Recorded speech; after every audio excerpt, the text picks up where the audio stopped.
Local 4 News starts now with a breaking news alert. We begin with a live look at I-696 between Woodward and Bermuda, where crews have reopened both directions of the freeway after a crash leads to downed power lines. We're glad you're with us. I'm Devin Skillion. Good evening, everybody. I'm Karen Drew in for Kimberly Gill tonight. That scene you just saw is a little calmer than rush hour this evening. Yeah. Take a look right now. Traffic at a standstill and was backed up for miles in both directions of the freeway. This began about 5:30 and crews have been working around the clock to clean things up. Tim Pamplin is live on the scene tonight with the night cam. Tim. Yeah, Karen, I got here shortly after the first 911 calls came in of the power lines falling down on the freeway. This evening's commute ended just as quickly as it got going. Take a look. The emergency call started coming in just after 5 o'clock, sending Royal Oak Police dashing to the scene of 696 and Woodward. The entire freeway now shut down after the power line came tumbling down. On the left here, you'll see the power line on the south side. On the right, that's the line on the north side of the freeway. And in the middle, thousands of commuters stranded with absolutely nowhere to go. Well, I was texting my wife and she was watching you guys saying there was a power line down. So just trying to be patient. Yes, patience was the order of the evening. One vehicle got struck by that power line. No injuries and just minor damage. Now DTE and ITC Holdings are on the scene here as Michigan State Police started turning the vehicles around, allowing them a chance at freedom finally. Patience, patience. And now they're all cutting ahead of me. I gotta go, man. Yeah, that was Anthony. He says he had dinner waiting for him at home. So back out here. If we look up here, these high power lines, they've got the work cut out for them now. They're going to have to string more cables across from that line over to that pylon over there. I suspect there may be some more freeway closures here in this area as they say, plan to do that work in the near future. But for now, 696 back open. Your morning commute will be golden. Back to you guys downtown. All right, Tim, thank goodness it is open. Our other top story, the weather. The forewarned weather team tracking rain moving into southeastern Michigan. Yeah, so just as we finish with one traffic problem, the rain is going to stick around for your morning commute. Let's get over to forewarned meteorologist Kim Adams for more. Kim. Well, it is rain and not snow as temperatures are in the upper 30s, so there's a bright spot to that for the morning commute. Right now it's dry in Detroit and Warren, also Waterford and Novi, but raining in Ann Arbor. The rain has just crossed over the Michigan border and it will continue to move to the northeast over the next several hours. It is raining right now in Ann Arbor and Belleville, but if you head up into Oakland County, it's dry right now in Bloomfield Hills, Birmingham, Beverly Hills, and Berkeley.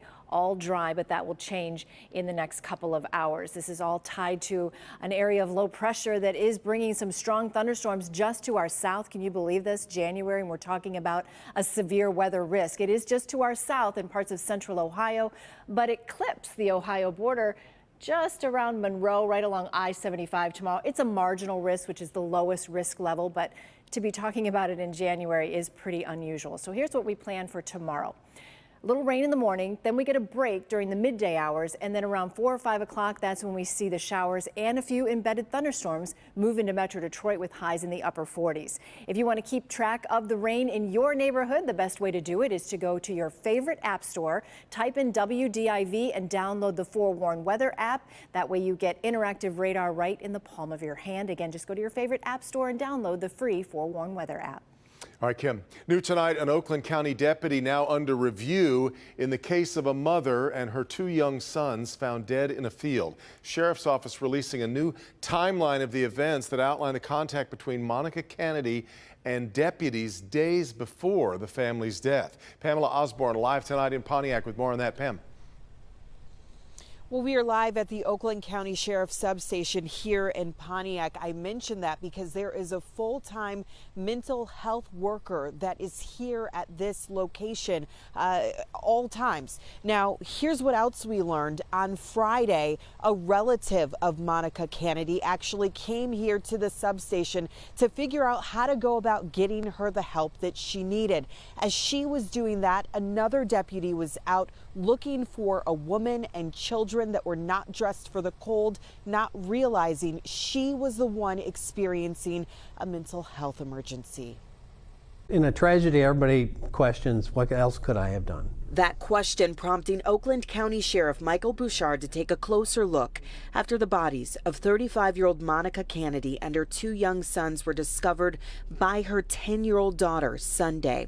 All 4 went to sleep in a field Saturday night. The little girl was the only one who woke up. When we did, in fact, encounter her on Friday, early Friday, she was not exhibiting any signs of physical or mental impairment. Deputies made contact with the family twice on Friday. The first call came in around 1 p.m.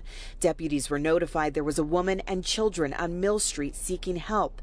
Kennedy appeared to be fine and insisted she didn't need help. Minutes later, another deputy saw the family inside McLaren Oakland Hospital. They left after an appointment. That deputy followed behind them, the children wearing only sweaters and bed sheets. He offered to take them to the substation, suggested they get into his patrol car and out of the elements.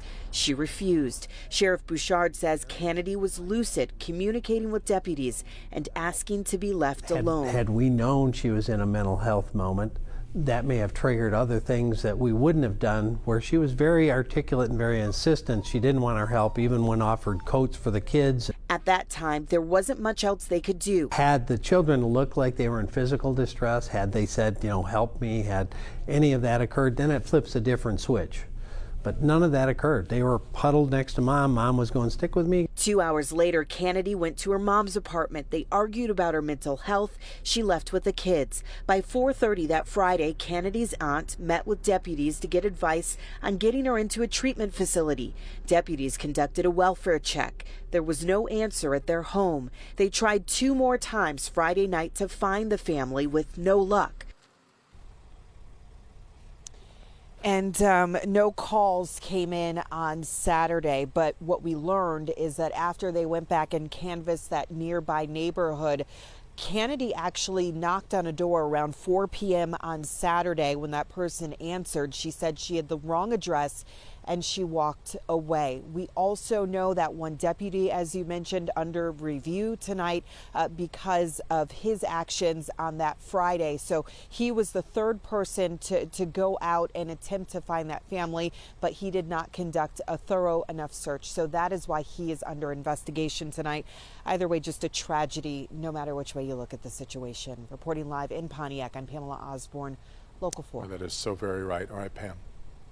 Well, just days before the DIA's landmark Van Gogh in America exhibit is set to close, there is an international battle brewing over one of the works on display.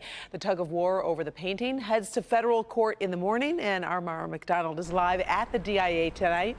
Mara, the allegation is coming from a Brazilian collector who says the painting was stolen from him. Karen, that's right. And if you go into the exhibit, you'll see that it says that it is on loan from a private collection in Brazil. Let me show you all the legal controversy over this painted lady and the international intrigue she certainly has stirred up.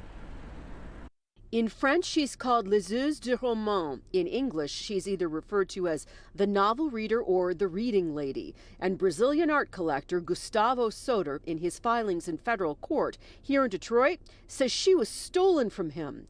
The exhibit of over 70 works from Van Gogh was drawing massive crowds before all this started up. And now, people are curious. Yes. Oh my God, I was looking it up the other day. This is really a once-in-a-lifetime opportunity, so I kind of do. The museum is now stuck in the middle between Gustavo Soter and the collection it was borrowed from, only described as a private collector in Sao Paulo, Brazil. The museum's position is we can't be forced to turn over anything because federal law protects and grants immunity to foreign artworks on display in the U.S.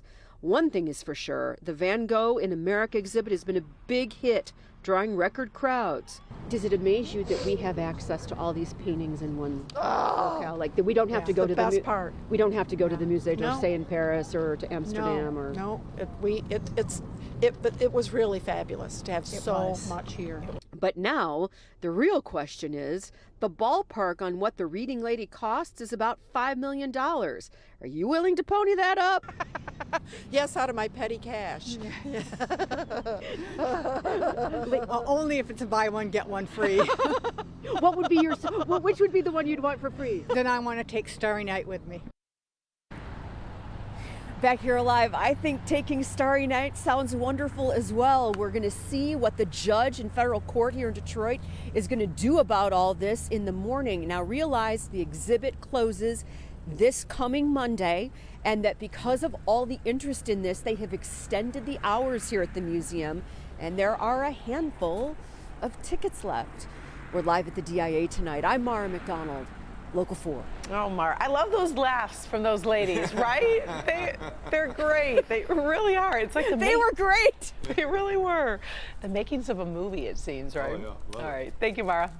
The man accused of making anti-Semitic threats at an Oakland County synagogue has now been indicted on federal charges. The U.S. Attorney's Office says Hassan Choker is facing a federal gun charge and a charge of lying on a federal firearms form. Investigators say Choker lied about his background as he was trying to buy guns at a shop in Dearborn. He visited that shop after police say he threatened children and parents outside Temple Bethel in Bloomfield Hills. He faces 10 years in federal prison if he's convicted. Police in Macomb County are trying to track down a bank robbery suspect. This is 18-year-old Jacob Robert Edwards of Macomb Township. He's wanted for questioning in yesterday's robbery of the Huntington Bank on Washington Street in downtown New Baltimore. Police say a man wearing a Jiffy Lube uniform and red shoes robbed the bank by approaching a teller and implying he had a weapon. Police are also looking for this brown or bronze Volkswagen Jetta with a license plate of 6NQN75. Macomb County getting more federal funding to finish the Mound Road construction project. County says it has secured another $2.5 million in the latest government funding bill. Department of Transportation has already given the county $98 million for the project. Crews are fixing 5 miles of the 8-lane road in Warren and Sterling Heights. They expect the entire project to be finished by the end of next year. So it's been a long slog and still some time to go, but more of the money is there.